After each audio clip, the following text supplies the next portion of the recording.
It can't be that bad, oh, it can't be that bad, oh, it can't be that bad, oh, it can't be that bad, oh, it can't be that bad. Ding dong ding blue moon. Blue moon, saw me standing alone. What a time. Without a care in my heart. The 50s. Racism existed. You could buy a gun at a bank. Mobsters and gang wars existed on the streets. Ooh, fits perfectly with the movie, actually. It does. Wow, did not even... Starting off with that song, you weren't thinking about what this movie was, just, really? Yeah. I think it was just in the back of your mind because you just watched this movie that took place during that era. I guess, yeah, let's go with that. Well, this was the We're light professionals. 1949. 46, isn't it? I don't know. Let's say mid to late 40s. It's definitely late 40s because all these guys are like, we just came back from the war. That's right. Yeah. So right after World War II, based on a true story, very loosely based on a true story. Aren't they all? Just the only things they got right is that, yeah, they're a couple of the names and places. Yeah, exactly. Mickey Cohen. Definitely a dude. Definitely a person that lived. Definitely a gangster. Yeah. Half of these people died around the time that was depicted in this movie. But also... No, actually, no. Some a lot of them didn't die. A lot of them actually did not die. Yeah, the ones that die in the movie actually did not die. And the ones that did not die in the movie... Actually died. Yep. Yeah. Backwards. Que sera, sera, as the Italians say. I understand that Hollywood needs to fabricate some things, but this is a whole load of fabric. I'm here for fabric. Yes, I'm pro-fabric. I'm pro-fabric. You know, Hollywood... Pro-fab. I bring the fab, boys, because... Bring the fab, boys. Yes. Bring out the fab, boys. Welcome, everybody. My name is Alejandro. And my name is Christian. And this is ICBTB BTB Podcast. Also known as... It can't be that bad. If it can't be that bad, if it's your first time. Welcome. Yes, welcome. And if it's your second time. Thanks for coming again. Yeah, welcome back. Welcome back. That's what it is. We have a lot of new listeners, so we want to say thank you for joining us. Yes. And also to the old listeners, we haven't forgot about you, Mom. Yes. Thank you, cousin Sheena. You have a cousin, Sheena? Yes. Her name is Sheena. Cool. I just didn't know. I only know one person who's named Sheena, and it's a very white woman. I think I know that white Sheena as well. Yes. This one is a brown Sheena. I bet. Yes. She's your cousin. Yes. So if you did bet, you would make some money on that. But yes, thanks to all the listeners that have stuck around throughout this pandemic, and because if you ain't got shit to do. How about our whole run of a podcast? Yeah. Kudos to you, baddies.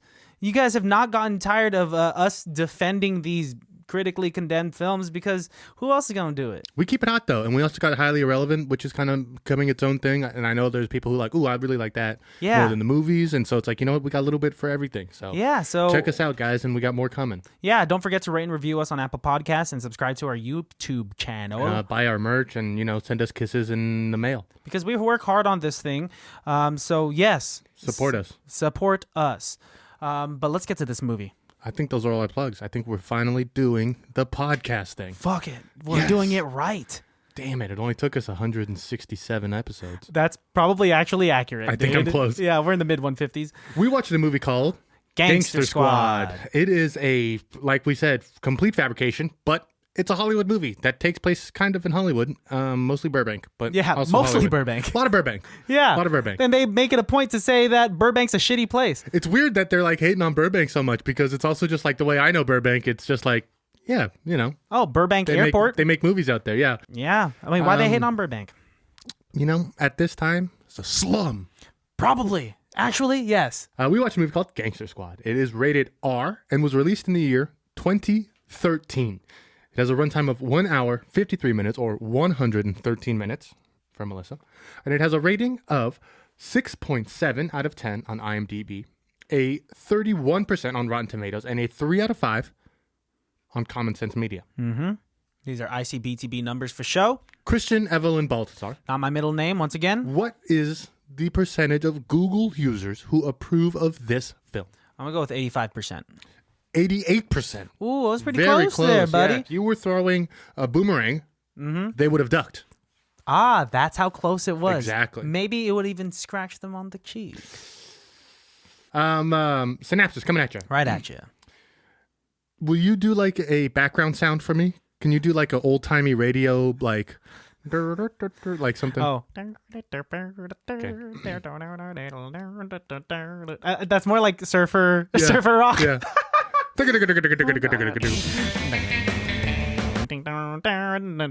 This is actually more entertaining than the synopsis. I actually kind of really like this. These are all of my years of Guitar Hero put into one skill set. And it's coming out. Is that how high you held your guitar for Guitar Hero? No, not at all. I It's just did. so the camera could see my guitar. I would hold it up pretty high because I would sit in the chair while I played. Dude, I used to think Guitar Hero in high school could get me some pussy. Did it? No. Synapses No. coming at you. Right at you. Ruthless Brooklyn-born mobster Mickey Cohn has 1949 Los Angeles in an iron fist as he accumulates a fortune from drugs, prostitution, and gambling.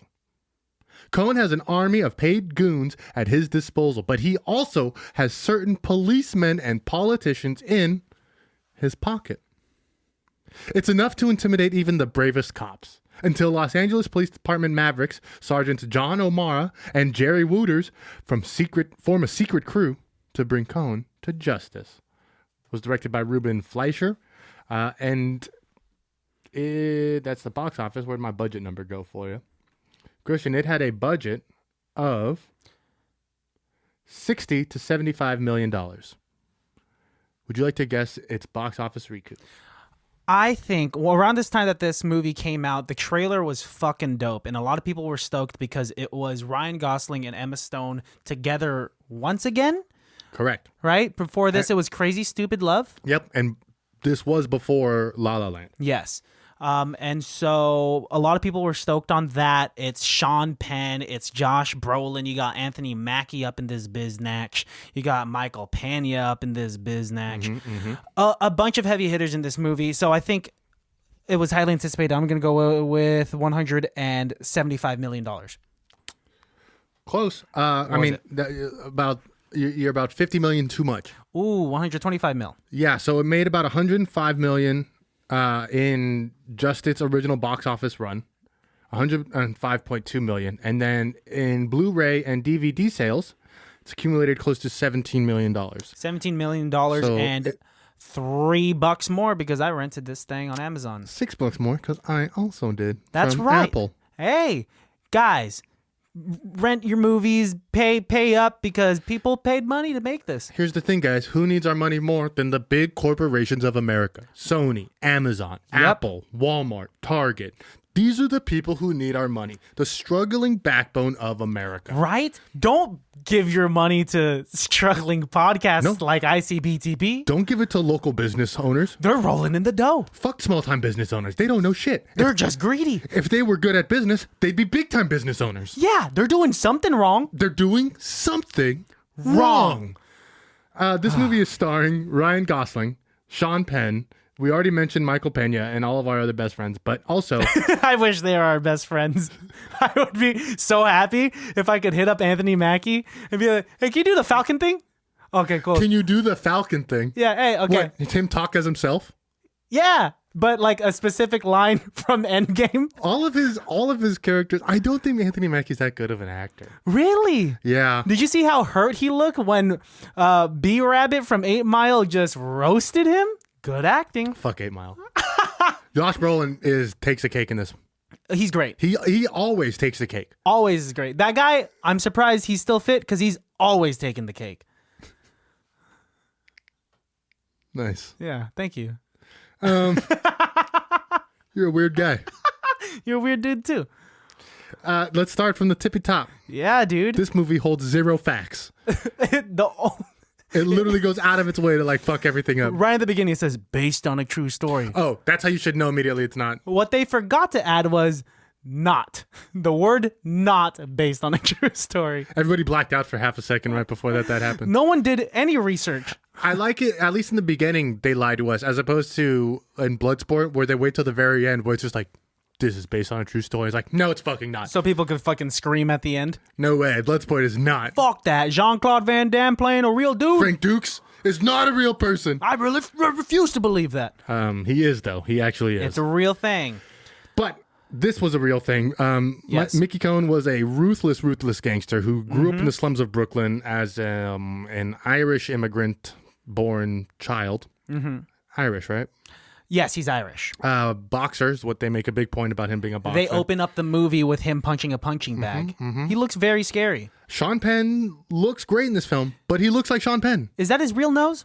Or did they add a little meat to it? I don't think Sean Penn was in makeup like at all. I think they did a lot of color correction. Like, I really think Sean Penn did next to no work in this film. Because his nose looked a little bigger. That bridge was a big bridge. Probably the biggest bridge in the world. Like the one in Dubai? Bigger than the Dubai Bridge, dude.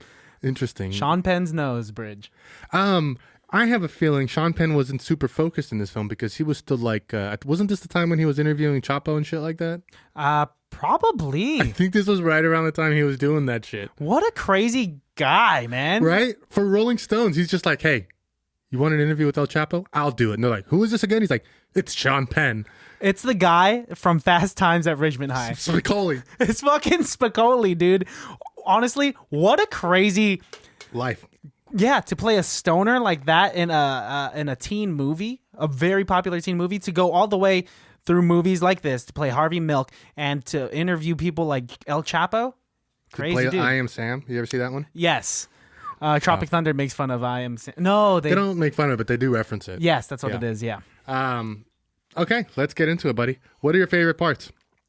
Honestly, I love this movie. I'm going to give my rating right now, 5 out of 5, just to let the baddies know how I feel about this. I'm going to be defending this movie like I've defended no other movie before. I'm not going to be throwing a lot of attacks, but I'm okay. That's good. I like when you take firm, strong American stances in things. The American asked, why did you throw American in that? Oh, because there's nothing else said that'll convince you otherwise. I could be a firm Filipino stance because I am a Filipino man. Yeah, dude, this movie, I just so fun. I think this movie is fun. Clearly, some of the actors, minus Sean Penn, had fun filming this. Do you know why Ryan Gosling took this film? He wanted to work with Sean Penn, huh? He wanted to work with Sean Penn, and he wanted to shoot a Tommy gun. And then he found out he had no scenes with Sean Penn. Are there no scenes? He has zero screen time with Sean Penn. So they never crossed paths here? I mean, I doubt that they did on the filming. They probably did at the premiere if they were both there, and maybe the rap party. I wonder if they were if like Sean Penn was like cool. Why not? Is he? I don't know if he's cool with his castmates. You said he's an asshole in real life, right? I have heard that. Yes. So and he reeks of cigarettes is what I've also heard. Yeah, I feel like a lot of actors reek of cigarettes. I think Johnny Depp reeks of clove cigarettes. I feel like Jason Segel. I think actually you told me that he does smokes a lot of cigarettes. Yeah, that Allison Hannigan actually said something about it. Yeah. Sean Penn though, yeah, he looks like a cigarette himself. Yeah. You are what you eat. Hilarious. You are on fire today. Thank you. Yeah. Emma Stone is also in this film. Looking like a baddie. Gorgeous. They call her a tomato. Ryan Gosling calls her, who's that tomato over there? The voice that Ryan Gosling's using. Not mad at it. Not mad at it. Not mad at it. I like his choices. You know what I mean? Like, you can always give Ryan Gosling, like, he's definitely acting. Like, he's always doing something. Did you think the girl in the very beginning, the movie also, so after we see Cohen punching a punching bag, it cuts to Union Station in Los Angeles, downtown LA. Beautiful train station. Have you ever been? Yes. No, I've never been. I've been there a number of times. It's right across the street from Olvera Street. It's an incredible landmark. Looks just like that still. Really? Looks just like that. It's beautiful. There's a girl who's getting preyed on by, sleazy LA fake agent. She should have known by that mustache. By that mustache and those glasses. But we know now mustaches. Maybe back in 49, mustaches weren't sleazy yet. Yeah. Did you think that was Rachel McAdams at first? Very close resemblance, but no, I knew immediately it wasn't. I'd seen this girl before. I feel like she's a supporting role in a bunch of different movies we've seen, but no. I thought it was Rachel McAdams until she's walking down the hall. And it's a straight shot on her face. And I was like, oh, that's not Rachel McAdams. Because I was excited that it would be like, how cool is that? Not only is he hooking back up with Emma Stone, but Ryan Gosling's also hooking back up with Rachel McAdams. What movie were they in together? The Notebook.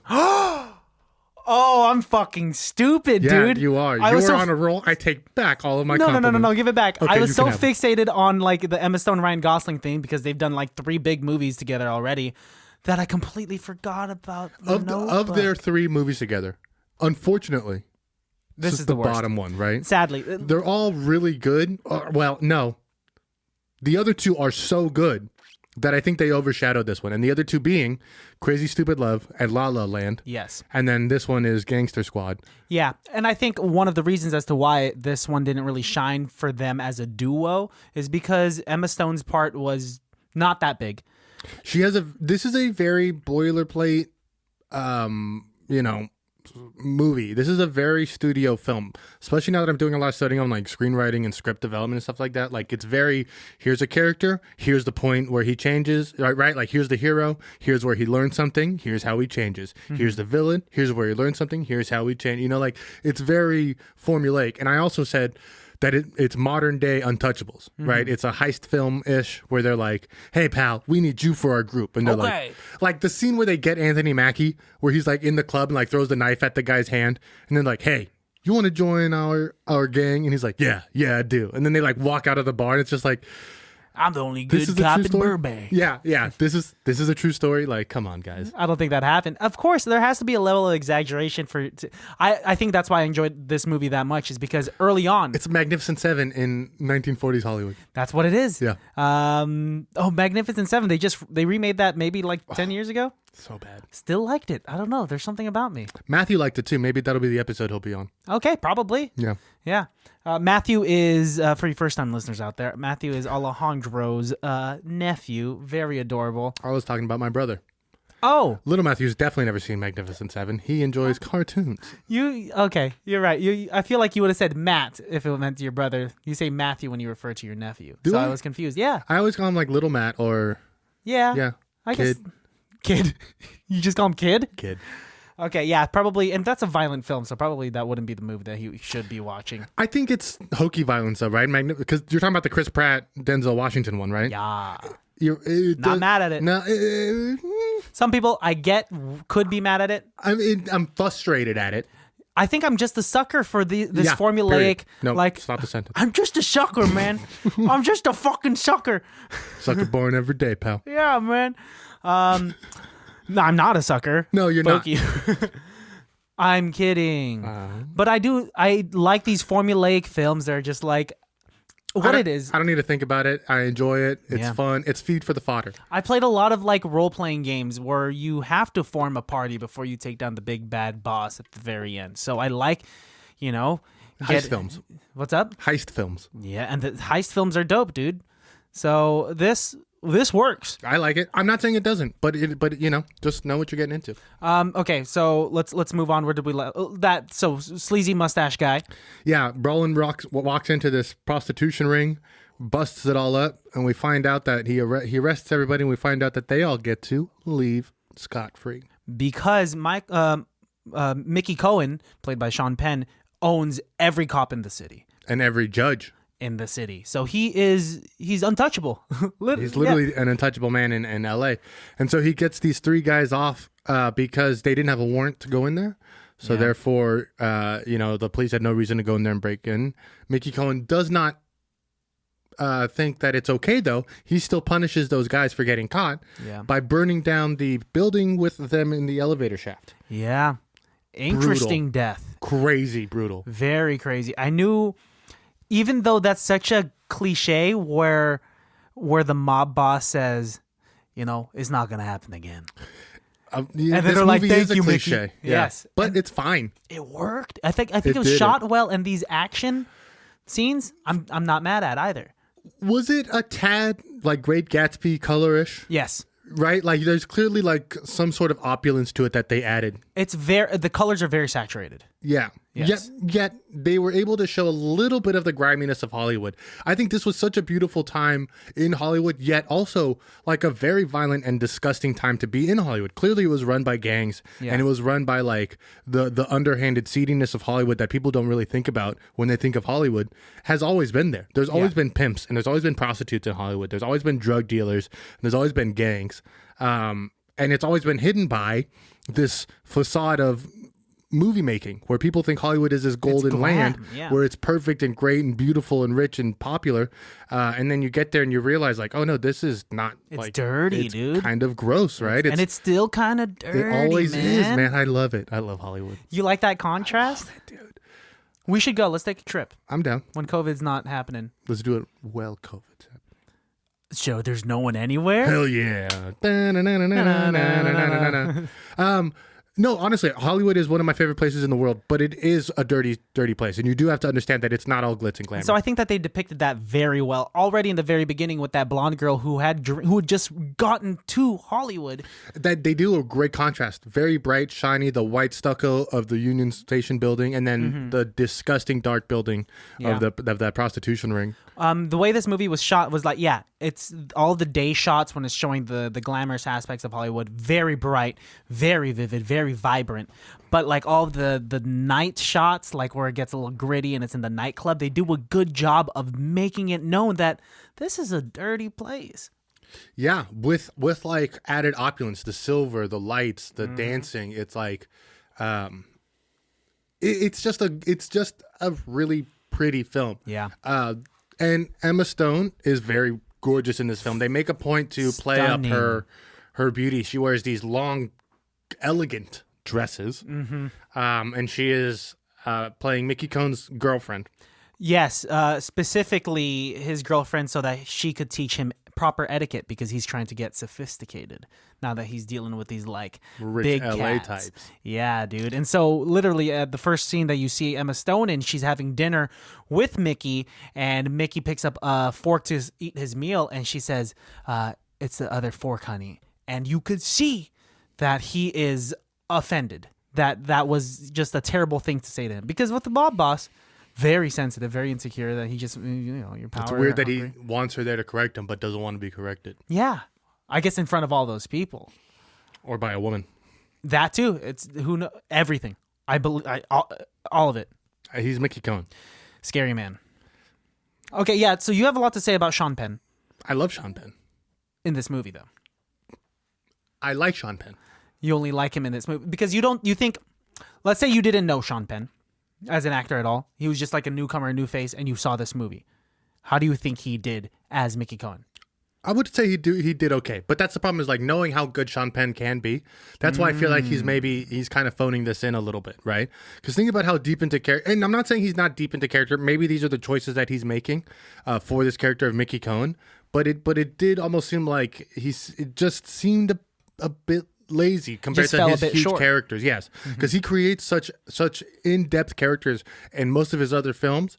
It's weird to see it not as deep as the other ones, right? Did you see the script reading of Fast Times at Ridgemont High? Yes. The Zoom script reading? Yes. And did you see how proud he was of Shia LaBeouf?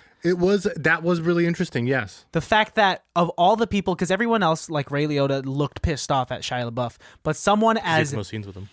Yeah, that's right. But someone as in-depth of an actor as Sean Penn, you would think would be the last person to be proud of the person playing one of his most famous roles, Shia LaBeouf. Right? His first huge role. And Shia LaBeouf, being the weird dude he is, doing it in his way, you just got to have respect for the guy. Hey, Sean Penn is an incredible actor and a pivotal actor. He deserves all the awards and accolades and all of the criticism that he gets. Which is why, like, I'm saying, it's not that I don't think he did a good job in this film. I think he does such a good job in his other films. Again, just like Ryan Gosling and Emma Stone's trilogy, this one just kind of falls short in the Sean Penn catalog. Yeah. I think this movie slips in the cracks for all of the actors, except for Josh Brolin again, who just like knocks it out of the park every time. Everything from Men in Black 3 to fucking True Grit. Like, he's constantly bringing it at 1,000%. Yeah. Josh Brolin doesn't get nearly enough praise for his fucking characters. Even his work. His facial expressions alone, how stern he is, how grounded he is in his acting, how scary this guy is. Because it's the kid from the Goonies, and we still take him seriously. Yeah, dude. He's surprisingly, I thought his face, if you were to just like frame his face, you would think his body would be much bigger than it actually is. He's not as broad-shouldered as you think he is. Like, have you seen him in Deadpool 2. Yeah, when he plays Cable. Yeah. Not as big as I thought he would be. Oh, really? I thought he was pretty huge in Cable. I thought he was a pretty big... He's fit and he's pretty big, but I think he could just be on the wider. older end too. I think he's 50-ish. Yeah, you can't really work on those traps nearly as hard if you're not... Oh, he was working out hard, though. Did you see the videos of him working out? No, I want to see those. Woof. Woof. Woof. You don't get to see his muscles in this movie because he's always wearing a trench coat and a hat and some shit. He does get in the bathtub. Oh, yeah, so we do see a little trap action. But he is 1949, like, buff. Yeah. Right? Like, it's weird when you see, little like... boxy. When you see, like, sexy men from the 40s, and you're just like, that is a peak athlete. Like, Babe Ruth, that's a peak athlete. Sexy men from the 40s are always wearing oversized slacks that go up to the belly button. They're smoking cigarettes. They have a wife beater on. Yep.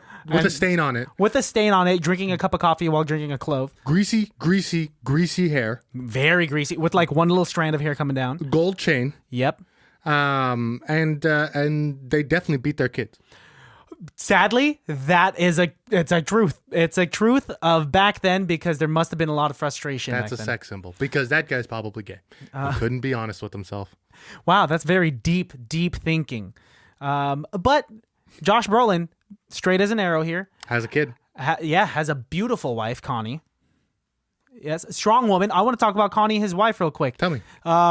That girl, her house was shot up while she was pregnant. Yeah. She dragged herself to the bathtub and birthed the baby by herself. Yeah, pooped her out. Yeah, what a strong woman. Well, with all that stress, I'm sure the baby came shooting right out. Yeah, she didn't even feel the pain. Just slipped right through. Yeah, dude. Ryan Gosling. I want to talk more about Ryan Gosling. And his high-pitched voice? At first, it threw me off. He was like, hey, so I don't know about this and I don't know about that. Can you tell me? I mean, I'm so sorry. What? Bad impersonation? So bad. Like, I understand. I don't want to be a dick, but like, be a dick. if people haven't seen this film and they just I'm hear not that giving impression, it justice. They're going to be like, what the fuck? Let me try again. Okay. How you doing? I'm fuck, damn it, dude. I worse. lost it. Yeah, I lost it's it. fine. And you know what? I'm not even going to attempt because mine will be just as bad, if not worse. It's so specific. It is a choicey choice. But I like it. First 10 seconds, thrown off, was still gauging if I liked it. Agreed. After that, after the scene in the club where he does talk to Emma Stone and when he first picks her up, really swoons her because the lines he was throwing. He does the lighter trick a little bit too much. He clearly only knows one. It's still nice. Come on. That's all he needs if he's just trying to take a girl to bed, right? I've done more. I've had to do more than one trick. Did that lighter trick work? I do a different lighter trick. Thank you very much. I would be the type of guy that would just get the nearest candle. I'd be like, I'll be right back, honey. And then I'll come back. By the time you come back, she's already walking away. She's gone. Ryan Yeah, Gosling. I could never do a lighter trick. No, that's me walking away with her. Oh, I thought you were trying to shake my hand. No, not on that one. Okay, how did you think he was smooth? Of course. He played himself. That's something you'd do. You'd go. I want to break down how smooth he was in that scene. Okay, I like your compliment. Thank you very much. So Emma Stone was at the bar preparing to smoke a cigarette. Correct. Her back leaned up against the bar. He goes up to the bar, doesn't pay her any attention. He's leaning on the bar and just without looking at her, whips out his lighter and lights her cigarette. Mm-hmm. And then they start conversation. Still, what I've learned in psychology is when you face someone with your body, that means you're like into them. But if you want to be a little mysterious, you face away, right? So he's not giving her his full attention, but he is showing verbally. We both turn back. Yeah, we both turn back to each other. He's showing verbally that he is interested. You know, she says like, what do you do, right? What are you doing here, handsome? And he says, I'm a Bible salesman. And she says, you want to take me away from here and make me an honest woman? He says, in all honesty, I just want to take you to bed. Smooth. Honestly, there are some lines in movies that are like, that's too well thought out. Nobody would ever be able to have the time to think that. And then there's lines in movies that are perfectly delivered. Mm-hmm. This one is the latter. This one is... It does not matter how much pre-thought went into writing that line because the way it is delivered and the way it is received is so fucking smooth. You could smack a baby's bottom. It's smoother than margarine, dude. It's smoother than Marjorie. It's the sweet lady from down the street. Yep. She's smooth. She's smooth. But yeah, dude, What? No, I was just going to break down a little bit more of the movie. Okay, let's break it down more. So Josh Brolin is tasked with creating this Gangster Squad, which was a real thing that was created in L.A. In the movie, they're tasked with this job to get Mickey Cohen out of L.A. and keep gangsters out. Mm-hmm. In real life, the Gangster Squad was created, one for like kind of like a publicity stunt, but they would also like just beat the shit out of mobsters. Anybody who came in from a different city who was a mobster, this was after Cohen had been arrested, they just beat the shit out of him. And then because it was more so for the image of Los Angeles than it was for the city of Los Angeles. Yeah, LA needed to keep itself a little bit cleaner, right? Yeah. LA needed to make sure it was a little bit nicer until like the crack epidemic. Then they didn't give a fuck. Yeah, I just went to shit after that. But when they had the power to fight back, oh, they did. A lot of these characters, like we've said before, fabricated. Anthony Mackie's character and Michael Peña's character did not exist at all. No. They just threw that in there for modern times, so it just seemed more diverse, I think. Because if they had a movie of 4 white guys, everybody would be up in arms. It Yeah, doesn't they matter do. how historical accurate it'd be. No, they would. No one would take into consideration that it was made in the like this was a movie taking place in the 40s, right? That's an interesting point. Like, I wonder if you know, if you're trying to make a historically accurate biopic, there wouldn't be a lot of African Americans and Mexicans. Yeah, but like in the direction that the entertainment industry is going, where it's becoming more and more politically correct, Everybody I think would be black. people are more willing. The whole cast. Yeah, the whole cast. It's like, this is George Washington. You're like, yeah, all right. Yeah, okay. I guess it's gonna work. It's gonna work. But yeah, dude. Chief Parker, played by Nick Nolte, Nick Nolte. did not even form the Gangster Squad. In history, was some other dude. Yeah. Yeah. Dragna, who is supposed to be Mickey Cohen's superior, was actually just his equal and did not die by Mickey Cohen's hands. Nope. Died of a heart attack. Correct. And Mickey Cohen didn't get arrested for murder. No. He was arrested for the thing that we get every gangster on. Tax evasion. This is America, baby. Sent to That's Alcatraz. how we got OJ. That's how we got Al Capone. And that's how we got motherfucking Mickey Cohen. So do your taxes if you're a criminal. Just pay your fucking taxes. Just pay it. That's the so most easy. gangster thing to do. Pay your taxes. You got the money for it. You have to do it. Otherwise, they're going to know you're doing something weird. Help repair the roads. You got the money for it, dude. Help. I don't know. Fuck it, dude. It's very negligible, the amount of taxes you must pay if you're making a shitload of money as a mob boss. You're lying anyways. You're not actually claiming all your money. Yeah. So why not just be like, yeah, I work minimum wage. Here's my minimum wage taxes. But no, here, Mickey Cohen went to jail for tax evasion. Ridiculous. But, like the movie did state, did get beat with the lead pipe. Yes, he did get the shit kicked out of him in Alcatraz, yeah, and it did not, that beating didn't kill him, but he was never the same after that. Oh, I'm sure. It's a lead pipe. Yeah. Messed up. Sorry, go ahead. So the Gangster Squad's going around trying to break up gangster shit, and like, I think it's kind of, like we said, it is kind of funny, some of the scenes that they have. Like the first time they try to break up a gambling house, it's full of cops. That's a comedy scene. There's hella cops in there, and they're just like, what the fuck? And so they're getting chased by, the cops are getting chased by other cops now. Mm-hmm. It's ridiculous. Because those cops are corrupt. They're taking payments, and they're playing at this casino. Not even taking payments, they're just playing at a casino, so they're fucked either way. Oh, God. Let's talk about the members of this Gangster Squad. Okay, number 1, Josh Brolin. Yep, Josh Brolin. Gorgeous. Good-looking guy. Straight up dad bod. Carries a Colt 1911. Mm-hmm. I believe it was a black steel with white pearl grips. Beautiful pistol. Beautiful. And then next we have Ryan Gosling. Ryan Gosling. He had a smaller 1911. If not 1911, I think it might have been the 1908 hammerless pocket Colt. And nice suits, too. Gorgeous suits. Beautiful hats. Smooth. I love his fedora. I don't know if I could ever pull off his fedora, but I do think when I get my own place, I want to have a hat rack next to my front door with a fedora on it. So if ever I need to make a dramatic exit, I can open the front door and grab my fedora and head on out. Then take it off in the car because you don't need to wear a fedora, dude. What am I, Uncle Buck? I'm not going to wear this shit in real life. But I do want to make the point. Yes, you want to make the point. Putting it on and leaving. I'll see you later. Especially if it's raining. Yes, dude. Put on a trench coat that you'll take off. I get it, dude. Yeah, it's a prop. I have a trench coat. Yes. And I have a hat that would be perfectly matching it. You should get the hat so that the trench coat alone doesn't make you look like a flasher. Because the trench coat alone will probably make you look like a flasher unless you're wearing a fedora. Then I'll look like a hatted flasher. You're right. Honestly, lose the trench coat. Forget the trench coat idea. Wah, wah. No, I love the costume, the styling. I wish I lived in the time when I could smoke in the bar in every single restaurant. Who did Ryan Gosling's hair? Because Ryan Gosling's look hair. it up. That's please an look easy it up. thing to look up, actually. Yes, because Ryan Gosling looked, his barber in this movie specifically, like he looked great in Crazy Stupid Love. He had a nice fade and whatnot. But here, just the way his hair was done, so good.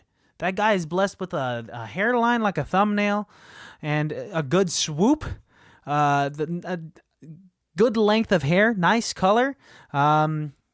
Completely jealous. Please tell me who his hairstylist was. They had a bunch, and I'm looking at the ones for. Hang on, Josh Brolin here. This was the one for Laurel. I'm sorry, 1 second here. Mr. Penn, Mr. Brolin, makeup department, hairstylist. Honestly, all of them deserve awards because they had a people bunch. Here looked great, man. I guess we should give it to the main hair department head hairstylist. Sure, let's do that. Oh shit! How the fuck do I say that name? Oh, Frida Svala Doratiri. Frida Svaravala Doratiri. You want to give this a try? Here's to you. Let me see. Which one is it? Okay. Frida Svala Aradatir. And this is how it's spelled in her language. I think it's Portuguese. Oh, there's a lot. Yeah, there's like a bunch of those weird commas on top of letters. Whatever. The Enye, there's an Enye in there, but it's not above an N. Okay, yeah, fuck, it's cool. Great job. It hurt my eyes. Yes, like I literally couldn't. Like, I'm so sorry, miss. And I'm sure we'll get emails about. It's an exotic name. It's an exotic name. It's beautiful. Here's to you. Hats off to you. Fedoras off to you. Nice. Again, back on top. I'm back, baby. I'm back, baby. Third we have Anthony Mackie. Yes. Tell us about Anthony Mackie. Anthony Mackie, honestly, you don't know much about him. You know that he throws a knife at someone trying to deal dope. He has like a stiletto that he is an incredible knife thrower at. And never uses it again. It's just in that one scene. It does get taken away from him when they get caught by the cops at the gambling house. Oh, and that's why it doesn't come back. We could get another one. He steals it back because remember they beat up that police chief. Oh yeah, that's right. Okay, number 4. Who do we want to talk about next? We want to talk about Keeler. Okay. He's like he used to be an engineer in World War II, and so he knows a lot about wiring and like phone tapping and whatnot. So, and what's that guy? Let me see if I can find his name. Giovanni something, dude. He's in a lot of stuff. He's in Sneaky Pete, I think. Yes, he's also in Ted. He is Sneaky Pete. He is Sneaky Pete. He was in Ted. He's cool. So what's interesting about him is that he's the only person in the Gangster Squad that has a full-fledged family, other than Josh Brolin. Giovanni Ribisi. That's who it is. Yeah, Officer Conwell Keeler. So Keeler. Rest in peace. Spoiler alerts: in the movie, Keeler does die. Yes. But because they find out where he's wiring from. Because this is the Untouchables, and one person on the team has to die. Yeah, or else because otherwise we don't care. Yeah, it's literally the Untouchables. Yeah, but yes. So they kill him in real life. That guy outlived everybody else. Exactly. That what I in was like going to say. 2012. 2012. Like a year before the movie. He helped make this movie. Interesting that he worked on a movie where they kill him off. Like weird thing for them to do in the back, I read that fact and I was like, I wonder how he feels about him getting killed off. He's like watching it in heaven. You think in heaven they get like streaming movies? There has to be, but so no violence. He's watching it and he's just like, God damn it. God damn it. Especially because the whole time he's like, I just want my son to be proud of me. So I assume his son was very proud of him. He like helped bring down one of the worst mobsters in like American history and lived to live till 2012. But then in this movie, they're just like, nah, he's going to die. No, we'll give it. And not that much of a cool death. No. He was just choked to death. No funeral. No. No mourning. Just a son that's pissed off, kicking the shit out of his bike. And crying in Josh Brolin's arms. Beautiful scene. Great scene. Kid did a great job. I'll tell you that. He did okay. We also have Duke Del Reed. Is this the guy with the mustache? Yes. Oh, he's a great shot. Shooting like a cowboy. He is a cowboy, dude. He carries his cowboy gun and he is just he could shoot the can 6 times before it hits the ground. That's an old Annie Oakley trick. That's dope, dude. I wish I could do that. I think it takes a little bit of time and effort. Yeah. Oh, this guy was kind of old. He looks like he put in some time and effort. And then, of course, Michael Peña's character, Navidad Ramirez. Yeah, and he's... a made-up character. Yes. They couldn't have thought of a more realistic Mexican person's name. Yeah, why Navidad? Christmas Ramirez. Yes, why? Christmas Ramirez. I'm not mad at Michael Peña. I think he did fine for whatever the character was written for. Was the character needed at all, though? I don't know. I honestly couldn't tell you what that character's arc is. Zero depth. I know nothing about that character. He can hide like a cat and sneaks up on the best cops that apparently run the city. That's how you get shot. That's how you, That's how you die. friendly fire. Boom. You're dead. In the mouth.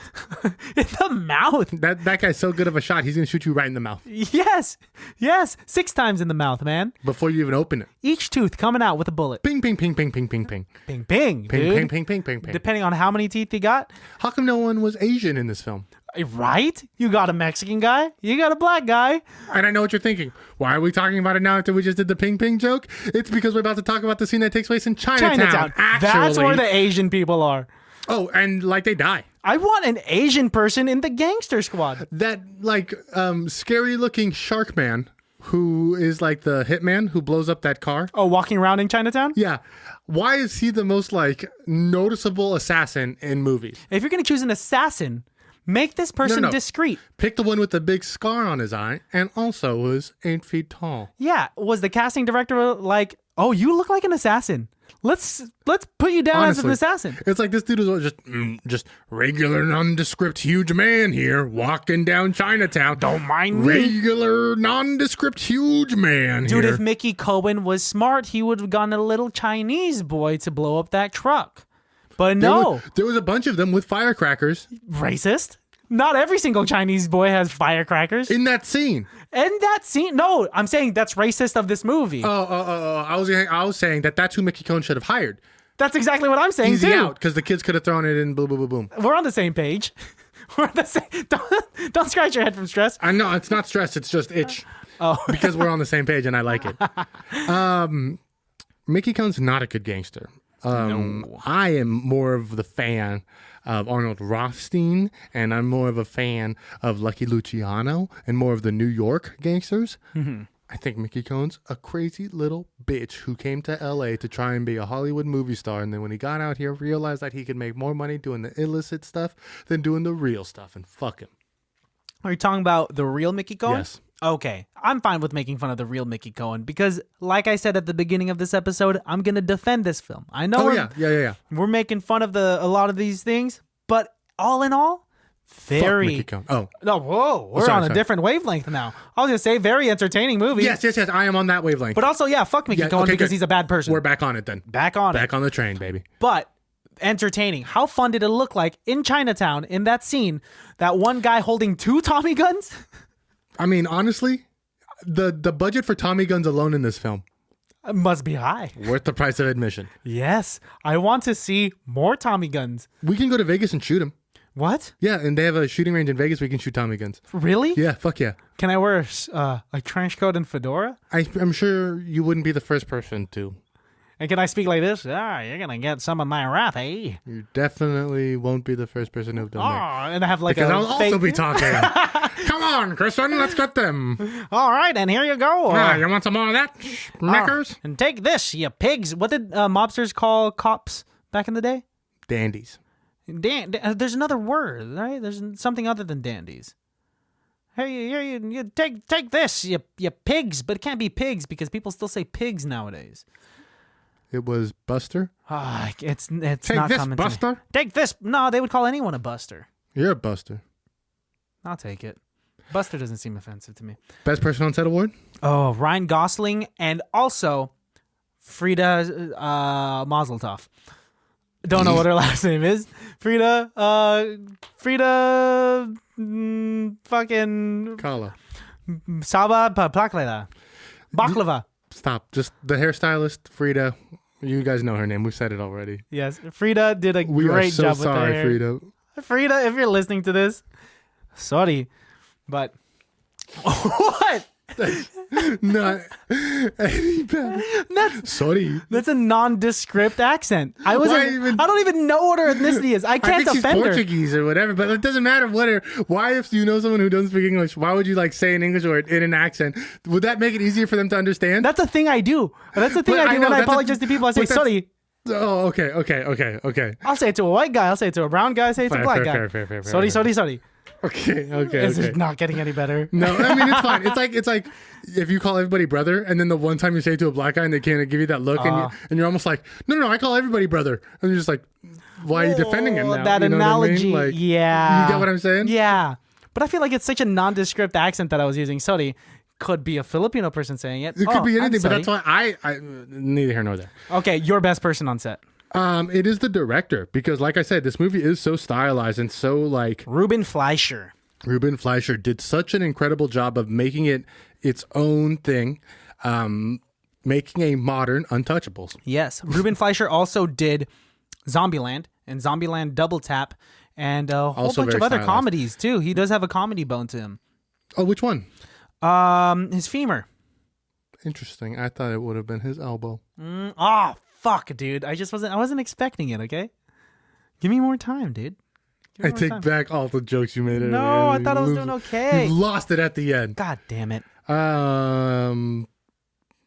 What do I rate it? You've already told me. 5 out of 5, dude. This movie was entertaining as hell, and I was actually Entertained. I was nervous, dude. At What? some points, I was like nervous, like when it was just too good to be true. They build the tension really well. The Chinatown scene builds tension incredibly well. Even before that, even when they go to Mickey Cohen's club where he's stashing all of his money, Slappy's Maxie's. Slapsy Maxie's, and they burn it down, I was like, this is too, like, and they're all drinking at the bar Yeah. and getting drunk. I was like, no, this is that part in movies, because this is a formulaic film where it's just, this Too is good to be true. Yes, this is the top of the top, and it's the next scene, someone's gonna die, and that's exactly what happened. Okay, what do you rate it? You know what? I think people should watch it. Like I said, it's a fun film. Don't take it too seriously. It's very formulaic, but it's great costumes, great characters, a lot of choices, a lot of hats, a lot of smoking, a lot of guns. Yeah, they really made smoking look cool. 4.75. Interesting. Did I say 4 or 3? 4. 3.75. 3.75. Okay. Hey, that's still above 3. Yeah, watch it. It's fun, right? Yeah. I mean, I was not bored at all. You got bored? the John. I didn't think the Emma Stone love line. I wish it was either like I said, a detective hard line story or like a comedy funny love thing. Yeah, I could see why. They kind of had their foot in two different camps. You think it should have just gone hard in one direction. Yeah. Yeah. Especially because some of the violence was really brutal. Like for a PG movie, PG-13 movie. It's rated R, dude. Oh, it is rated R. Okay. Yeah. So some of the violence is really brutal. I think they could have gone more brutal. No, definitely. But that brings me to my second point. Is like that's almost like they pulled back on it because they needed to have the romance sell. They needed to have the love story sell because they knew a lot of girls would be seeing this movie for Ryan Gosling, Emma Stone again. Yeah, after Crazy Stupid Love. Yeah, I think I agree with you. The love story could have been pushed a little harder. They could have either doubled down and make it a love story, which would have been like it's Bonnie and Clyde thing in that sense, the Warren Beatty version, or do a detective gangster film, do a hard-nosed detective trying to find Mickey Cohen. You know what I mean? Like, Yeah. you know why they couldn't have got him on tax evasion? Because then it would have been The Untouchables. Because that's how they got Al Capone. It would have exactly have been The Untouchables. Same movie. Yeah. Well, I guess it's hard nowadays to make some mobster films based on any true events because We have the internet. shit's already been made, dude. Movies have already been made. I've talked about this, that we are so deep in the industry of entertainment that it's hard to not duplicate something. It's hard for something to not be cliche. Like, that's why it's rare that some things are original. Let's see how the young Tony Soprano movie is. Oh, that's right. Let's see how supposedly the remake of Scarface is. They're remaking Scarface? That's it. They've been trying for a couple of years now. Do they have... They've had directors Tony and actors Montana? attached to it, and it's been different. But Scarface, the Al Pacino version is a remake. Is it? It's a remake of like the original Scarface came out in like 1920, like when Al Capone was a famous gangster. Okay, so it was a different era because this one different took gangster. place in like the 70s. Like, was it 80s. modern? Was it made in the 80s? Yeah. Oh yeah, dude. Yeah, for sure. Is Scarface? I All thought the Scarface. cocaine and shit like that. Fuck yeah, dude. Oh yes, The it's cocaine in disco like and Miami. yeah. You're right, and it's Michelle Pfeiffer. I thought it was like late 70s that this was made. I think maybe it starts in the late 70s, but it definitely is an 80s. That's an 80s thing. Wow, they're gonna remake that. I really wonder who's gonna be. For a minute, there was gonna be Leonardo DiCaprio. As Tony Montana? But it's not. Gonna, it wouldn't be Tony Montana. It's a new, completely.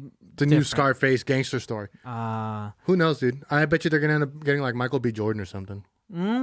Honestly, yeah, They're gonna have to update the storyline anyways, and I think they should just make like a modern gangster.